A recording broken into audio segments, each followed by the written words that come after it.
আছেন সব জানাই, শুভরাত্রি। তো আপনাদের সাথে আজকে জিতুকে নিয়ে একটা হিস্টোরি শেয়ার করব, যে জিতু কেন এত ভয় পায় এবং জিতু কেন মানুষ দেখলে এত ভয় পায়, এই ব্যাপারটা শেয়ার করব। তো গত বছর ফেব্রুয়ারির 2 তারিখে আমার হাজব্যান্ড বাইক অ্যাক্সিডেন্ট করার পরে, তো আমি যেহেতু একটা হসপিটালে চাকরি করি, তো হঠাৎ করে আমার নাইট ডিউটি ছিল। নাইট ডিউটি থাকার পরে আমার শাশুড়ি আমাকে ফোন দিয়ে বলল যে, আমার শাশুড়ি আমাকে ফোনে পায় নাই, পরে আমার খালা শাশুড়ি আছে, ওকে বলছে যে আমার সাথে একটু যোগাযোগ করতে, আমাকে ফোনে পাচ্ছে না। তারপরে আমি বাসায় আসার পরে শুনি ঘটনা। তো আমার হাজব্যান্ডকে ঢাকা মেডিকেল নিয়ে যাওয়ার পরে দেখা যায় ওর দুটো হাত ভেঙে যায়। তো ওইখান থেকে নিয়ে এসে আমি একটা হসপিটালে চাকরি করি, সেই হসপিটালে ভর্তি করার পরে ওখানে ডাক্তার বললো যে ওর অপারেশন লাগবে, হাতে প্লেট বসানো লাগবে, বাম হাতে প্লেট বসানো লাগবে, আর ডান হাতটা কোণের কাছে ফেটে গেছিলো, ওইটা প্লাস্টার করলেই ঠিক হয়ে যাবে। যাক, তো আমরা এরকম হসপিটালে ছিলাম 1 মাসের মতো। তো আমি রাতে নাইট ডিউটি করতাম আর দিনে আপনার ভাইয়ের কাছে থাকার পরে তো জিতু জেসিকা কখনোই আমাদেরকে ছাড়া একা থাকতো না। ওরা দুইজনই আমাদের দুজনের মাঝখানে ঘুমায়, বাকি আমাদের সাথে ঘুমায়। তো ওই 1 মাসের ব্যবধানে আমি শুধু বাসায় আসতাম, ওদেরকে খাবার দিয়ে আবার ঘর আটকায় চলে যেতাম।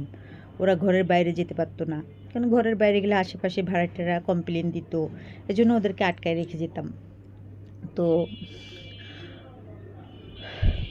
তারপরে হলো ওরা দুজনেই অসুস্থ হয়ে যাওয়ার পরে এমনভাবে অসুস্থ হয়, তখন ছিল রোজাও পড়ে গেছে, এর ভিতরে রোজা পড়ে গেছে। তখন আপনার ভাইয়া, আমরা ওষুধ খাওয়াইলাম, ওষুধ খাওয়ার পরে ঠিক হয় নাই, হওয়ার পরে ডাক্তারের কাছে নিয়ে গেলাম।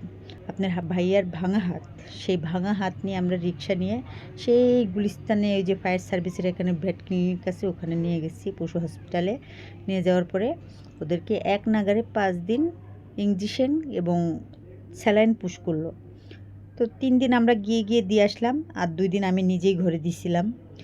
দেওয়ার পরে ওই থেকে ওর ওই যে ঘুম আসলে ও ঘুমের ঘরে কাইপা উঠে, আর হলো মাথা আশ্রায়, আর ওর চোখটা একটা চোখ ঘোলা হয়ে গেছিলো। ঘোলা হয়ে যাওয়ার পরে ডাক্তারের সাথে আলাপ করলাম, আমরা বললো ড্রপ দিতে। তো এরকম 2-3 মাস ড্রপ দিলাম, ঠিক হয় না, তারপর ছেড়ে দিলাম যে থাক, ঠিক হচ্ছে না যখন আর কি করব। পরে দেখেন আস্তে আস্তে এখন চোখটা ঠিক হয়ে গেছে, এখন আর ঘোলা নাই। কি হলো বসো, চুপ করে বসো। কি কি কি এদিকে তাকাও, কি হয়েছে বলো বাবা বলো, পাখি বলো, কি মা, থাক।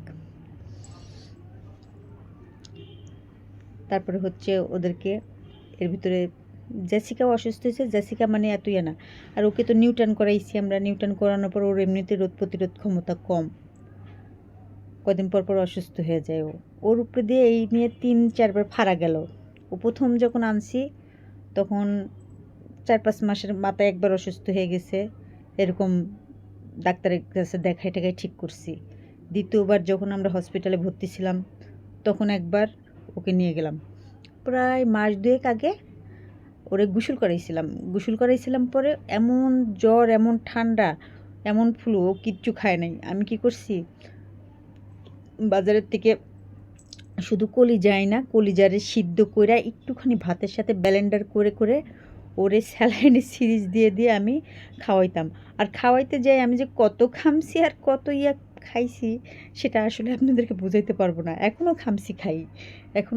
কালকেও রাতে দেখেন না, নিয়ে ঘুমাইছি, মানে কোলের কাছে নিয়ে ঘুমাইছি, আর ও কী করছে, লাফ দিয়ে উঠে আমার খামছি মাছ। ঘুমের ঘরে ভয় পায়, কাইপা উঠলে এরকম করে।